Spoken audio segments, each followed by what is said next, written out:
But I think Dan Bongino's rhetoric, his conspiracy rhetoric, proves my point so perfectly about this MAGA ecosystem. So Trump told incendiary lies about an election that were proven wrong in 60 different courts. And then Dan Bongino has to run down the treadmill and find a different theory that actually this was like an inside job with Democrats doing this. Listen closely. This CNN panel turned into a full-blown debate battlefield. Adam Mockler squares off with conservative voices on everything from military strikes on suspected drug traffickers to whether the January 6th pipe bomber was radicalized by rhetoric or deeper conspiracies. Beat. And then it gets surreal. The current president literally puts a FIFA peace medal around his own neck like it's a real honor. This isn't ceremony. It's manufactured legitimacy. Ego in plain sight. If you believe truth and accountability matter, hit subscribe. Let's defend democracy together. Before we jump in, drop a comment telling me where you're watching from. Let's dive. Just because Obama did it doesn't make it right either. Well, but the Democrats back then didn't seem to mind.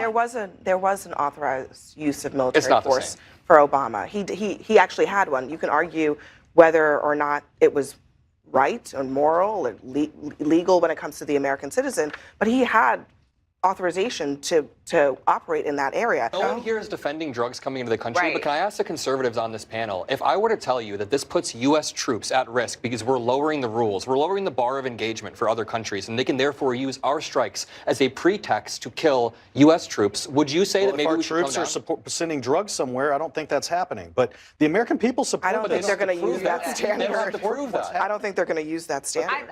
I want to just point out what you were talking about, though, and saying I think there's this conflation of argument that folks do when they don't actually really want to have to defend the actions that this administration is doing. And it is saying that people who question the actions of doing one strike and then potentially doing a second strike for people who might have been surrendering or pleading for help, that because we have the courage to ask the question, we want Americans to die from drugs. No. If you live in America, you've probably known someone that has had an overdose or a family member that has had an overdose or a family member that is incarcerated because of drugs. So to conflate those arguments is intellectually lazy, and I think we need to do a better job in this conversation.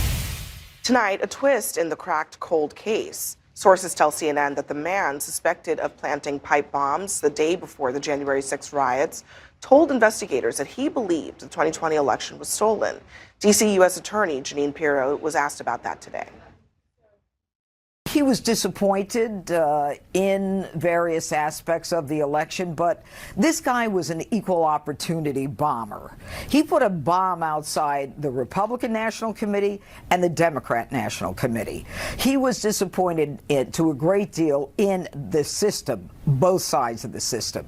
And for me as a prosecutor, my job is to prove what his intent was in placing those pipe bombs and what he intended to do and what we can prove. And we can prove that. I don't think the motivation makes any sense. It's clearly a distraught, I mean, the poor guy, he's got to be mentally ill. He's blowing pipe bombs. Remember the Boston bomber? It was horrific what happened there. It's a form of mental illness to do this to people, but you want the FBI to win. Even if you don't like them, you want them to win. And in this case, I think they're winning. You said this was essentially a tragedy of a mental illness, and I absolutely agree. But my problem is that a lot of very impressionable Americans who were distraught around this time were taken advantage of by a president who was using incendiary rhetoric. Before the election even happened, he said it was going to be stolen. He took the stage on election night before the votes were counted and said, the election is stolen from me. Mike Pence took the stage after and kind of walked it back. He then tried to place fake slates of electors, tried January 6th. The president's rhetoric directly led to impressionable Americans thinking the election was stolen and committing heinous acts like tasing cops in the neck. This is where the playbook gets exposed in real time. Adam Mockler makes a point that should be common sense. No one here is defending drugs coming into the country. But notice why he has to say it. Because voices like Dan Bongino and others on the right lean on a familiar tactic. If you question military strikes, you must want Americans to die from overdoses. That's the distortion. It turns strategic skepticism into moral betrayal. And once that framing sticks, real debate disappears. You're no longer discussing intelligence, proportionality, or long-term consequences. You're defending your humanity. Then Ashley Allison steps in and names it directly. Conflating those arguments is intellectually lazy. That line matters. She's exposing the bad faith move, taking legitimate questions about policy and reframing them as indifference to suffering. Everyone watching knows someone touched by addiction. Using that pain as political cover doesn't strengthen the argument. It shields it from scrutiny. And then Adam draws the deeper line, from rhetoric to consequence. Before the 2020 election even took place, Donald Trump told the country it would be stolen. On election night, before votes were fully counted, he declared it was. The narrative was set before the evidence existed. Here's what that really exposes. When leaders repeat a lie early and often, it becomes permission. Permission for distrust. Permission for anger. In some cases, permission for violence. Adam isn't speculating. He's pointing to what happened when impressionable Americans acted on that disinformation. Words from people in power are not neutral. They shape reality. And in a democracy, truth isn't optional. It's structural. He wants to blow up both sides. Can I put a different theory potentially on this? This guy's clearly warped in his head. He gets arrested. He realizes, well, the Trump DOJ is in charge. President Trump is the president of the United States. Maybe if I tell them it was because I thought the election was stolen, they'll take it easy on me. In his warped mind. You sound like Dan Bongino. No, but I mean, I'm just saying, like, he put bombs on both sides. But are you saying so that... now all of a sudden he's a truth guy and everybody should believe what he says? No, maybe he put a bomb at the DNC because he believed the Democrats stole the election because Republicans and conspiracy theorists pushed that, and he put the bomb at the RNC because the vice president who was about to be sworn in was going to ride by that area. There is a massive cover-up because the person who planted those pipe bombs, they don't want you to know who it was because it's either a connected anti-Trump insider or this was an inside job. This was a setup. I have zero doubt. Folks, you're not going to walk into our capital city, put down 2 explosive devices, and walk off in the sunset. Not going to happen. We were going to track this person to the end of the earth. There was no way he was getting away. There's not really been any factual information laid out about this case just yet. And when we do, I don't know, some people still might not believe it. Yeah, there's this treadmill of conspiracy theories that people run on where there's always, it's like whack-a-mole. There's always a new conspiracy theory to pop down. But I think Dan Bongino's rhetoric, his conspiracy rhetoric, proves my point so perfectly about this MAGA ecosystem. So Trump told incendiary lies about an election that were proven wrong in 60 different courts. And then Dan Bongino has to run down the treadmill and find a different theory that actually this was like an inside job with Democrats doing this. I don't know. So there's always some excuse. And what do you think impressionable Americans who may have mental illness or may be distraught or have economic trouble, how do you think they respond to being gaslit by people in power, like the president, like Dan Bongino? These are lies being told to the American people. Aren't you happy the man has been at least Yes, found? of course. Adam, you're a young person. I think a lot of people of your generation probably don't even think there's going to be a Social Security around when it's time to retire. When you hear things like this and you see what other countries are doing, and for forcing the issue, because in Australia it's mandatory, every person gets this account created. Do you think it's a good idea? It's not the worst idea I've heard. It kind of reminded me of the $1,000 baby accounts where it's like, this is actually something that it's feasible, it's good. But I just think right now we have more pressing issues than reorganizing the entire way Social Security and the economy works. Young people across the United States are having trouble accumulating capital, especially young people. We're having trouble accumulating capital in the form of housing or in the form of investing. And due to that, actually most of the times we're negative in capital due to student debt or medical debt. Due to that, you see a lot of younger people like Gen Zers or millennials turning against the system. Like, we're not loyal to a system that hasn't been loyal to Gen Zers thus far. So when a lot of conservatives talk about Zohran Mamdani or young people being super disenfranchised and disillusioned, being socialist, it's actually really explainable by just looking at the way the system has worked for young people. This is where the conspiracy treadmill kicks into overdrive. Dan Bongino doesn't just argue, he spirals. He claims there's a massive cover-up around the pipe bomber, then immediately pivots. Inside job, setup. They don't want you to know. Beat. Do you see what just happened? The original narrative weakens, so instead of reassessing, he manufactures a new one. That's not investigation. That's preservation. Adam Mockler calls it out directly. He reminds the panel that Donald Trump's claims about the 2020 election were rejected in more than 60 different courts. 60.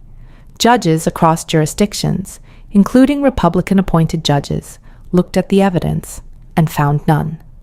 When that collapsed, did people like Bongino say, "We got it wrong"? No. The story mutated. Suddenly, the courts were corrupt. The judges were compromised. The system itself became the villain. Here's what that really exposes. This isn't skepticism. It's insulation from accountability. If every institution that contradicts you is declared illegitimate, then reality itself becomes optional. And that's where it turns dangerous. Because impressionable viewers watching that spiral start absorbing a message. If everything is rigged, if every loss is proof of conspiracy, then maybe the rules don't matter. Maybe force does. That's how radicalization works. Not overnight, but drip by drip, lie by lie. Then Adam shifts to something just as important, but quieter. He talks about why Gen Z and millennials are turning away from the system altogether. We're not loyal to a system that hasn't been loyal to us. That's not a slogan. It's a diagnosis. Student debt weighs people down before they even build savings. Medical bills wipe out families. Housing feels permanently out of reach. Young people were told, work hard and you'll succeed. But the math doesn't line up the way it did for previous generations.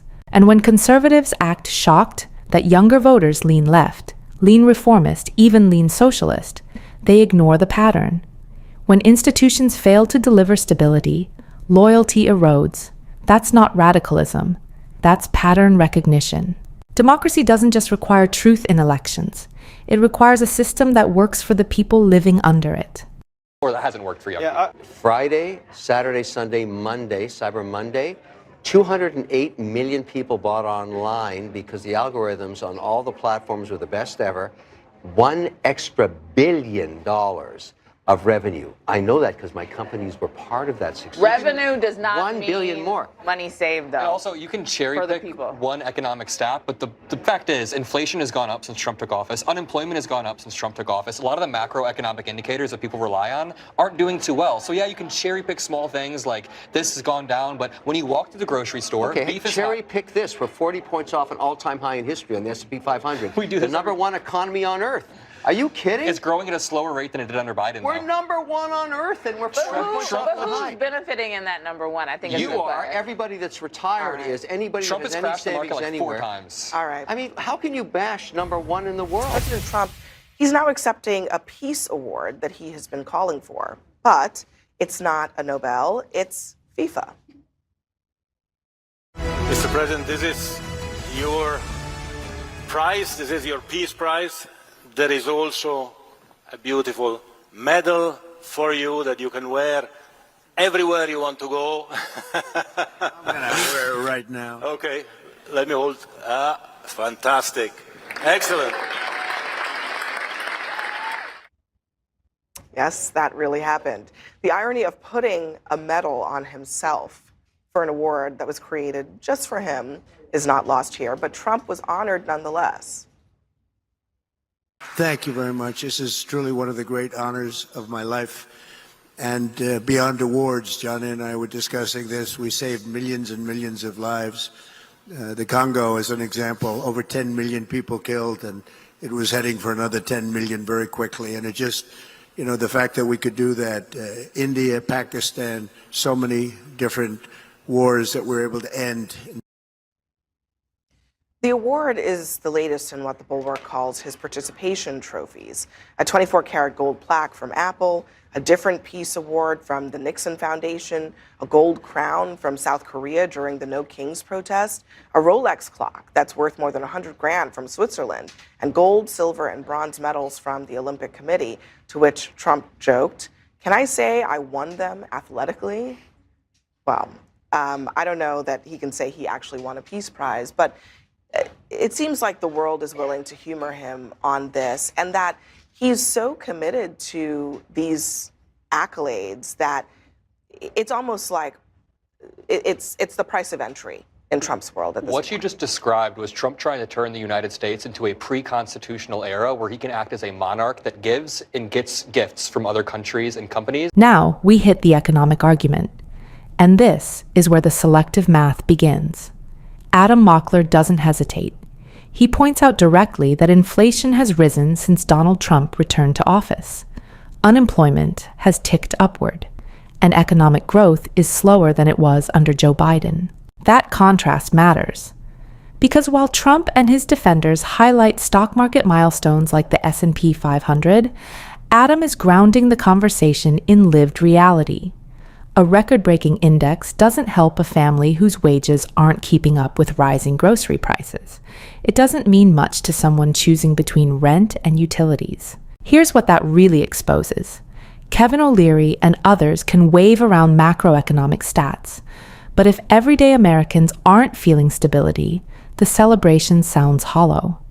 Economic strength in a democracy isn't measured only by investor confidence.